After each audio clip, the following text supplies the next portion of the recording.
Hi guys, welcome back to my channel. It's your girl Adekunle Williams. How are you all doing? Hope you guys are good. Hope you guys are fine. If you're new to this channel, kindly click on the subscription button. Click on the notification bell to let you know whenever I post any new video. Okay guys, so we just watched the second episode of the Bbnaija Level Up reunion. Yes guys. Okay, so today is like a day of reckoning. Yes, it's a day where Ebuka decides to like poke, in all the situationships that were happening in the house, getting them to open up a bit and to talk about it. Yeah, so today's show started with the whole Daniela, Dotun, Khaled, and of course somewhere Deji triangle. So, Ebuka started by asking, Daniela about the trip to Cape Town. And she was like, oh, it was cool and all that. And then she was asked about, her and Khaled, how it felt like being in the same space with him after a very long time, if they've seen. And she was like, yeah, they actually saw and spoke after the show. So it was normal. It was okay. They were cool. They were like, okay, it was like, hanging out with other housemates, according to what Khaled said. And Ebuka asked if it was awkward. This he asked Dotun, and Dotun was like, at first it was a bit awkward, but then again, as guys, they talked about it, they were cool with it, they resolved it, and they came, to an understanding, and they are cool. I'm like, okay, I mean, we're getting somewhere. Then Ebuka asked Chichi if she had fun in Cape Town, which she said yes. And Ebuka was like, there's been a lot of talks about she falling out with different housemates at the trip, and she was like, no, the only person she had issues with is Deji. She did not fall out with a lot of housemates, as Ebuka heard. That Ebuka now said, okay, that means you fell out with like few housemates, and she was like, no, that she's okay with everybody. Ebuka now asked Chomzi about it, and Chomzi was like, how will I know who she fell out with or not? And then Ebuka was like, are you guys friends? And Chomzi was not forthcoming with the answers. Yeah. Then of course we got Groovy and Phyna. Ebuka asked Groovy about, the Cape Town trip, and he said, oh, it was lit. It was the second time there. Ebuka was like, oh, you had fun with Phyna? And he was like, he had fun with everybody. And Ebuka repeated the question again, and Groovy was like, I believe she classifies as everybody. And while Ebuka was saying that, while Groovy was talking, you could see Phyna close her eyes like she was saying a prayer, like, Lord, hold me, hold me, hold me. Let me not go and say what I'm not supposed to say. Yes, guys. Then Ebuka asked Phyna about the Cape Town, and she was like, it was okay, but it was cold, so she was trying to like adapt to the weather, but she couldn't.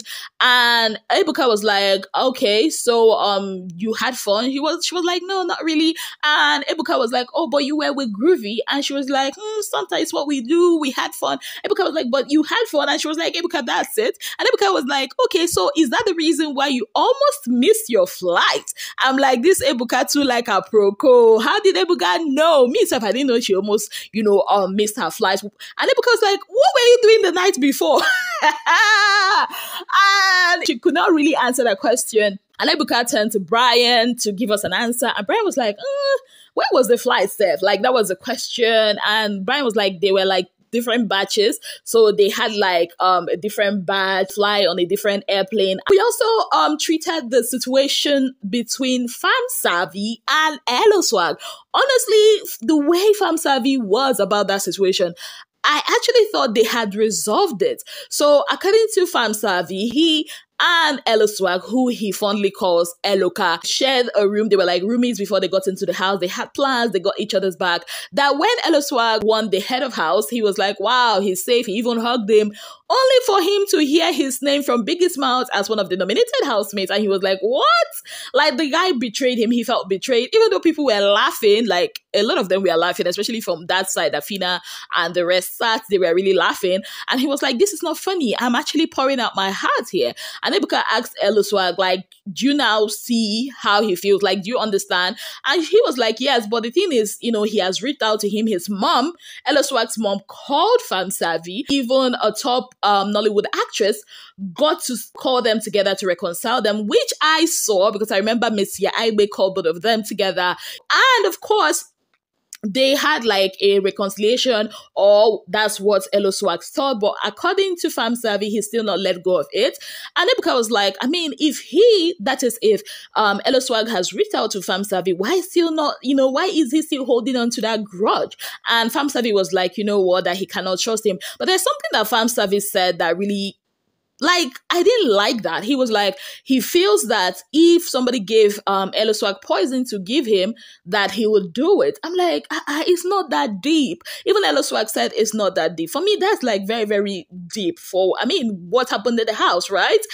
Anyways, we had to talk about the Azu. Who ordered Azu? Now, you guys remember that famous newsletter that Adekunle wrote to the housemates, throwing jabs at a lot of people? Yes, so according to what is being said now, when Ebuka brought that up, Adekunle was like, that newsletter was directed to his fans. He was not throwing jabs at anybody. He was basically talking to just his fans and nobody else. But unfortunately, some people that are not his fans saw it, did a screenshot, and it became a thing on social media. Elo Swag said he actually caught a shade because he said something about people, going on live streams and that is not their real life. And Adekunle said that was about him because his fans were like hounding him to always go on live stream, and he was like, that's not real life. Then Sheggz also talked about the fact that he said something along the lines of, everything your faves are doing, everything they are flexing is being sponsored by Pepsi, and he felt like that was a personal jab because according to Sheggz, that night he ordered Azu. Yes, he ordered Azu for him and his friends. And also the fact that, different people were doing things with their friends. We had Doyin and her friends doing their own thing, Groovy and Phyna doing their own thing, him and Bella doing their own thing. Now, him putting that out is like trying to say that, okay, these people are doing this only with the money that Pepsi gave them, or Pepsi paid for all that. Now, Ebuka asked him, when you saw that, what was your response? And he was like, he said, now me buy the Azu. Yes, guys. And Adekunle went on the defensive, saying that he didn't even know, he was not privy to that. He was in another corner of the club. Like Sheggz said, it was low-key. He didn't know about it. It was later, that's when he found out that his write-up or newsletter was nothing about Sheggz or anybody that caught subs. And Bella had to chip in. Bella was like, you know what, that's a lie, basically, because he was throwing shades, for what he said, that night that the Azu was bought, Azu was trending, and it was the next day that Adekunle brought out a newsletter. And Ebuka was like, yeah, if 2 or 3 people caught shades, you could understand where they are coming from. And Adekunle was like, in all this, it was only Chrissy O that came to him to ask him, guy, why did you put that out? So yeah, that was the whole Azu situation.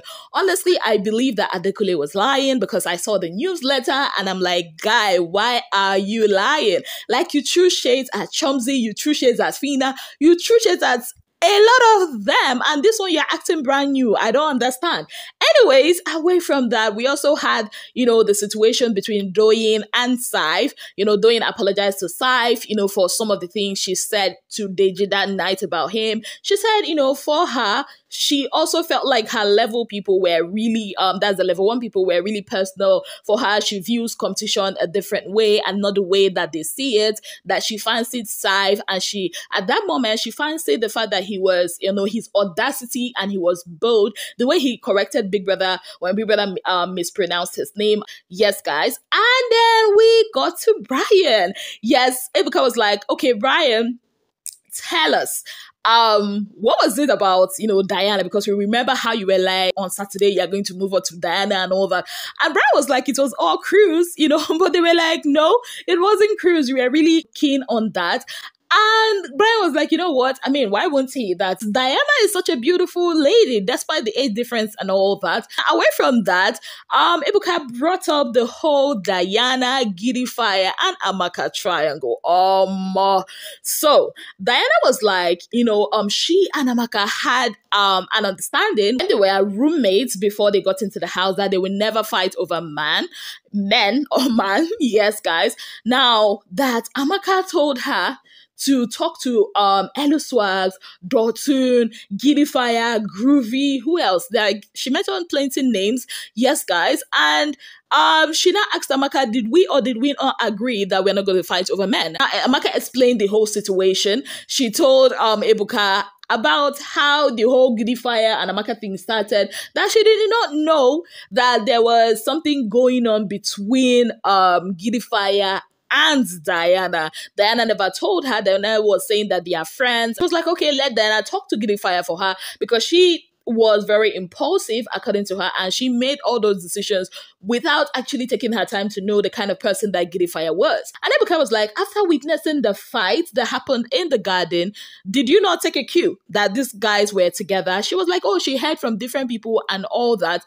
She saw how Diana fought Fire because of Rachel, or fought Rachel rather because of Fire. But I mean, who is she to make come to the conclusion that they were dating when Diana herself has not told her that they were dating? And then I was like, see, I saw the both of you. You two are like two hotheads. I knew that it was not going to work.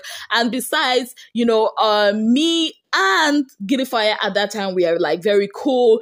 And there was no way it was going to work, because one of my major concerns was the age difference. And like, she could literally fight anybody because of Fire, but Amaka was the only one she did not fight, for Fire, because she already knew, according to Amaka's game plan, that she came to the house to be a player. And who was she to mess up Amaka's game plan, according to Diana? Yes, and she now said, you know what, she knew that it wasn't going to work, so she's letting both of them, do whatever it is they wanted to do. So guys, that was basically the show tonight. Honestly, can I take out time to admire Amaka's beauty? Baby girl is fine.